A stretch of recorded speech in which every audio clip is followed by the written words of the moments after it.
네, 계속해서 경제 인사이트 이어가겠습니다. 참 보기 싫어도 작년 내내 쳐다봤던 한국과 미국의 중앙은행을 지금도 계속 쳐다봐야 되는 그런 상황이 벌어지고 있습니다. 3프로TV 김한진 박사와 함께 이와 관련해 얘기 나눠보겠습니다. 어서 오십시오. 네, 안녕하세요. 지금 미국 증시도 그렇고 국내 증시도 그렇고 상승에 필요한 연료가 사라졌다 이런 느낌까지 들고요. 그다음에 인플레이션은 여전하고 중앙은행은 여전히 금리를 올릴 것이다 이런 얘기들이 나오는데 시장이 겁을 먹었다 그럴까요? 약간 그런 느낌까지 듭니다. 네, 시장이 약간 겁을 먹었죠. 왜냐하면 예상했던 대로 물가가 조금 더 안정을 보였어야 되는데 나오는 물가마다 상당히 부담스럽다. 그리고 이렇게 가다가는 연준이 연말 정도에 두 번의 금리 인하까지도 내다봤다가 그런 기대 다 없어졌죠. 네, 그거는 연내에는 좀 힘들겠구나. 그것뿐만 아니라 3월 달에 25bp 당장 다음 달에 마지막 금리 인상이 이루어질 줄 알았는데 지금 5월 3일과 6월 달까지 두 번의 25bp 혹은 일부 인사는 블라드 총재 같은 경우는 투표권은 없습니다만 50bp 인상 얘기도 3월 달에 했거든요. 그러니까 시장이 되게 좀 피곤해진 거죠, 지금. 네. 그렇군요.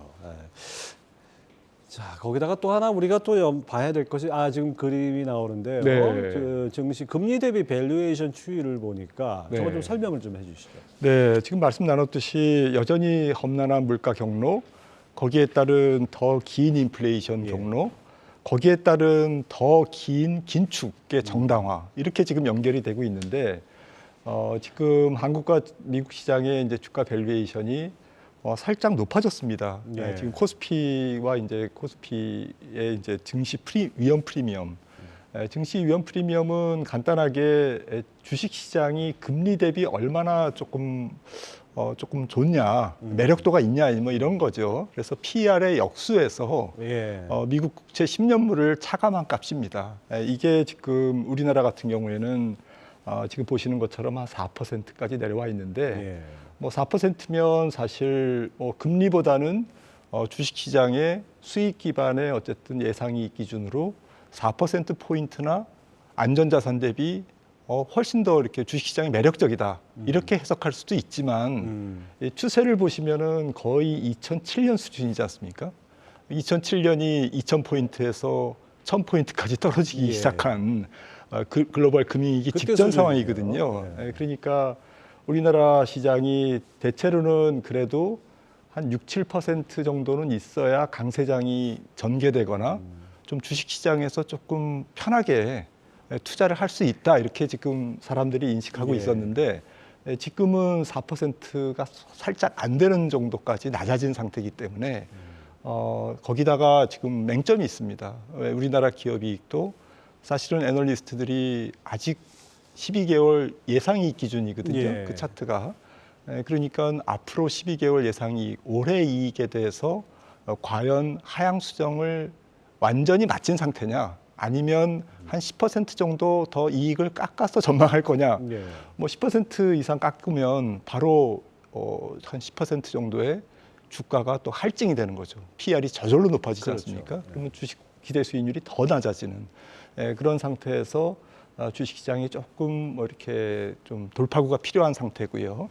미국 같은 경우에는 S&P 500의 그 수치가 금리 대비 안전자산 대비 조금 주식시장의 기대 수익률의 그 차이가 1.4%, 1.3%포인트 정도로 완전히 좁혀져 있습니다. 미국도 여전히 주식시장에서 조금 기대 수익이 상당히 금리 대비 압착돼 있는 좀 줄어들어 있는 상황이다라고 좀 말씀드릴 수가 있기 때문에. 그거는 다시 지금 말씀하신 걸 종합해 보면 결국 금리는 계속 올라가는데 맞습니다. 주당 순이익은 계속 낮아지는 그런 것들이 압착되는 그런. 네, 거기다 이제 주가까지 올라서 1월 달에 좀 주식시장이 여기서 이제 조금 모두 말씀하셨듯이 조금 에너지가 좀 필요하다고 그럴까요? 이렇게 신선한 어쨌든 좀 동력이 이렇게 재충전되지 않으면 시장이 좀 교착 상태에 빠질 것 같은 그런 느낌이 있는 차트라고 보겠습니다. 그래서 그런가요? 지금 월가에서도 부정적인 전망들이 좀 이렇게 고개를 들고 있어요. 그 미라 펜디트라고 하는 JP모건 자산 운용의 전략가가 하는 얘기가 현재 주가는 아마도 경제가 본격적으로 후퇴하기 직전에 과열일 것이다. 네. 이런 얘기까지 했어요. 이거 어떻게 들으셨습니까? 네. 그러니까 이제 뭐 조금 그 재료는 꽃감 빼먹듯이 조금 빼먹었고 미리. 예. 네. 그 시장은 약간 탐욕스러운 그런 1월 달을 이제 끝냈기 때문에 앞으로 남은 거는 조금 부담스러운 재료들로 좀 부담스러운 악재들로 조금 점철될 거다. 그리고 지금 뭐 물가 상황이 녹록치 않고 하반기 되면 결국에는 연준이 훨씬 더 지금보다 높은 금리를 유지할 테니까 시장은 좀 밸류에이션상 상당히 부담스러운 수준으로 하반기를 맞을 수밖에 없기 때문에 1월 달에 너무 달렸다. 뭐 이제 이런 얘기가 될 텐데요. 사실 뭐 올해 지금 경기가 노착륙이냐 뭐 무착륙이냐 연착륙이냐 이런 얘기들이 사람들이 많이 하고 있습니다만은 착륙은 착륙이거든요. 지난달 월드뱅크 세계은행이 내놓은 경제 전망을 보면 세계 교역 증가율이 작년에 한 4%에서 올해는 한 1.6%. 예. 그리고 세계 경제 성장률도 작년에 3%대에서 3% 언저리에서 올해는 한 1.6%. 미국도 작년에 한 2.2%에서 올해는 낙관적으로 보는 게 지금 한 0.5%. 예. 유럽도 작년에 3% 성장해서 낙관적으로 보는 게 올해 0%. 그러니까 랜딩은 랜딩이라는 거죠. 그리고 미국은 워낙 지금 뭐 고용 시장이 특수한 상황이기 때문에 괜찮지만 나머지 나라들은 좀 상당히 괴로운 상태라는 거거든요. 그렇죠. 그런 상태에서 조금 주식시장이 좀 상당히 밸류에이션의 발목, 금리 인상의 발목, 통화 긴축의 발목에 잡힐 가능성이 높다라는 취지의 얘기인 것 같습니다. 네, 1월 미국의 고용 지표, 그다음에 1월 CPI 보면서 우리 현실 자각 타임, 이른바 현타가 온 것 같습니다.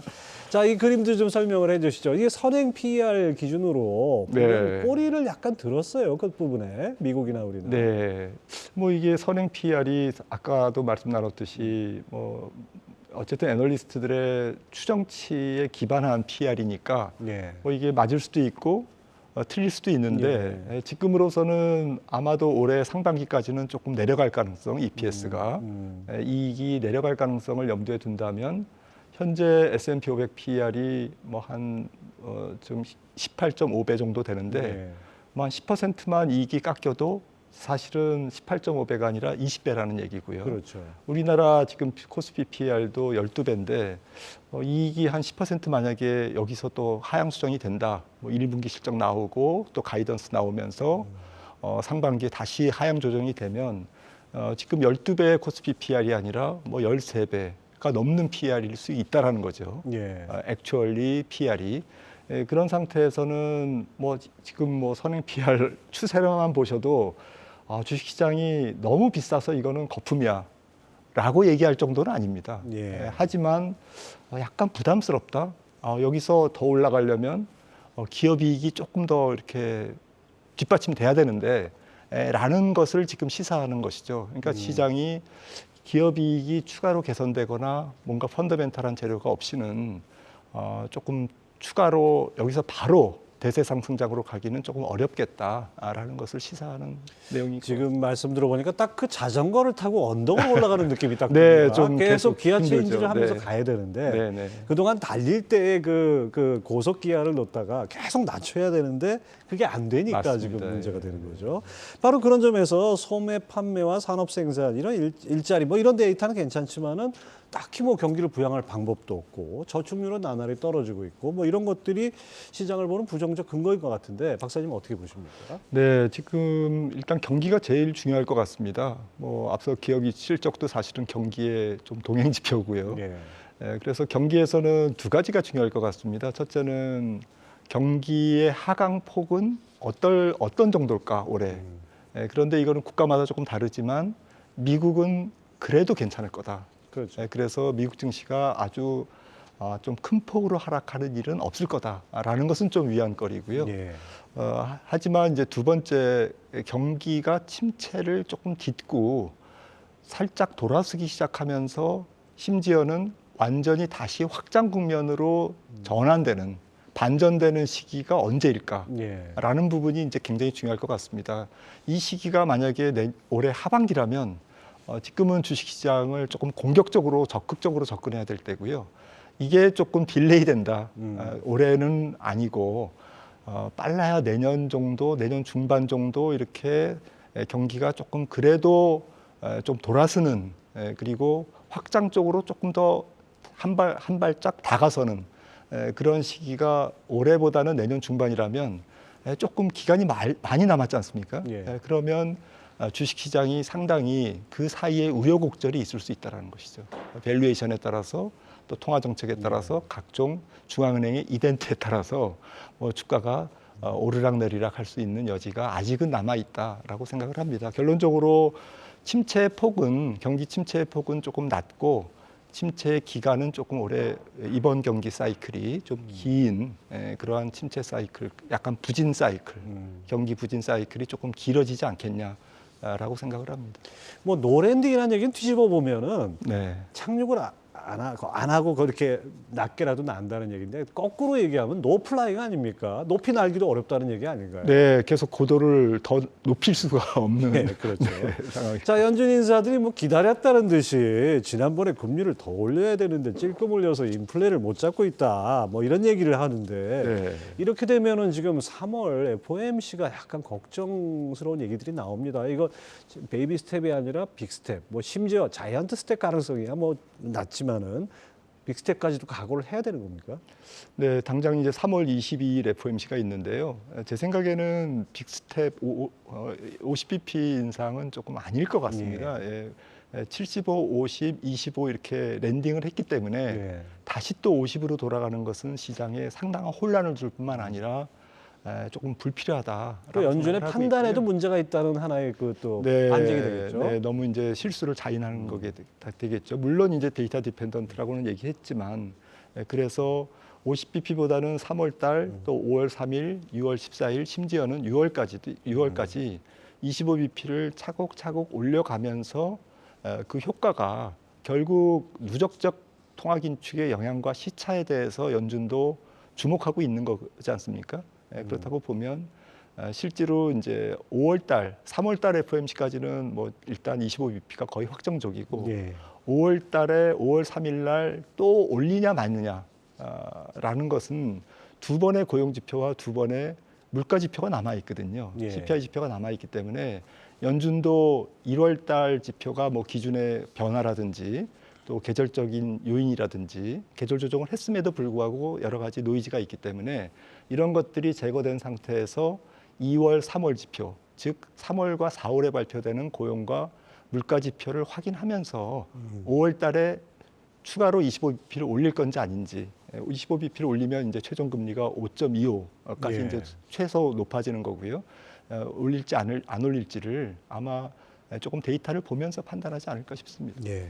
자, 우리 증시 입장에서는 당장 이번 주 23일 그 금토일가 있는데요. 지금 그 근원물가 추이가 나오네요. 코어 서비스 근원물가하고 토탈 케어하고 오굿.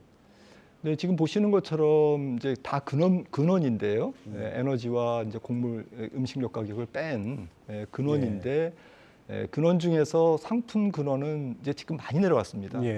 물론 이제 지난달에 저것만 보면 뭐 2%까지 다 왔네요. 네, 에너지 가격이 조금 올라가지고 살짝 긴장은 불러일으키고 있습니다만 제 생각에는 근원 상품 물가는 조금 이제 논외가 될 것 같고요. 문제는 모두가 다 아시다시피 이제 근원 서비스인데 근원 서비스의 지난달 CPI에서도 절반 정도가 물가 상승률의 절반 정도가 주거비지 않습니까? 근데 지금 진로라든지 미국의 뭐 이렇게 전문 상업 민간 회사에서 전망하는 임대료는 지금 떨어지고 있습니다. 그래서 이 부분도 시간이 걸릴 뿐이지 내려갈 거다. 문제는 이제 임금발 레저 접객 쪽에서의 서비스 인플레이션인데 이 부분도 제 생각에는 한 6월, 7월부터는 여름을 지나면서 낮아지지 않을까 생각을 합니다. 6월, 7월이면 아직 멀었습니다. 네, 누적적 효과가 이제 나올 수 있다라는 건데, 아직 많이 남았죠. 네, 그래서 천천히 뭐 6월, 7월부터 바로 떨어진다는 말씀은 아니고 아마 2, 3월을 고비로 낮아지기는 할 거다. 조금씩 낮아지긴 할 거다. 기대치에는 못 미치더라도 방향성은 낮아지지 않겠나라고 보는 것은 아무래도 실질 임금과 실질 소득이 계속 깎이고 있거든요. 예. 사람들의 임금이 깎이고 있기 때문에 결국에는 조금씩 호주머니를 조금 닫을 거다, 지갑을 닫을 거다 이렇게 생각을 합니다. 자, 우리 증시는 23일 금통이라는 또 이벤트가 있습니다. 이게 당장 금통이 전망에 따라서 시장 반응도 달라질 것 같은데 어떻게 보십니까? 네, 한국 지금 금통위는 한국은행은 되게 이제 고민이 많으시겠죠. 근데 이번 주 이제 목요일 날 금통위에서는 저는 동결을 예상하고 있고요. 왜냐하면 현재 금리 차이가 뭐 지금 우리나라가 3.5, 미국이 4.75니까 125bp 예. 차이겠지 않습니까? 이 정도에서 선제적으로 올리지는 않을 것 같고요. 만약에 3월 22일에 50bp를 가능성은 낮지만 한다면 우리나라 다음 금통위가 이제 4월 13일이기 때문에 예. 3월이 없고 그래서 25bp를 인상할 것 같고요. 만약에 3월 22일 날 25bp를 미국이 인상하더라도 이번에는 동결, 우리나라 4월 금통위에서는 25bp를 인상하면서 지금 125bp의 금리 차를 좀 유지하는 쪽으로 예. 접근하지 않을까 생각을 합니다. 대략 125bp를 어떻게 보면 좀 마지노선 비슷하게 네. 물론 150bp까지 갈 수도 있지만 네, 네. 마지노선으로 보네요. 자, 일단 미국이나 우리 시장이나 약간 좀 시장이 겁을 먹은 상태라고 보는데 그나마 좀 가고 있는 게 중국 시장인 것 같습니다. 중국 시장만 나홀로 상승 뭐 이렇게 이어가고 있는데 중국이 어떻게 좀 구원자가 될 수 있을까요? 중국이 이번에는 구원자라기보다는 세계 경제의 어쨌든 보전적인 역할, 세계 경기가 다 내리막길인데 중국이 워낙 그 그로스 모멘텀, 세계 경제를 좀 추가로 확장시키는데 기여도가 높기 때문에 사이즈가 크니까요. 그리고 성장률이 높고 네.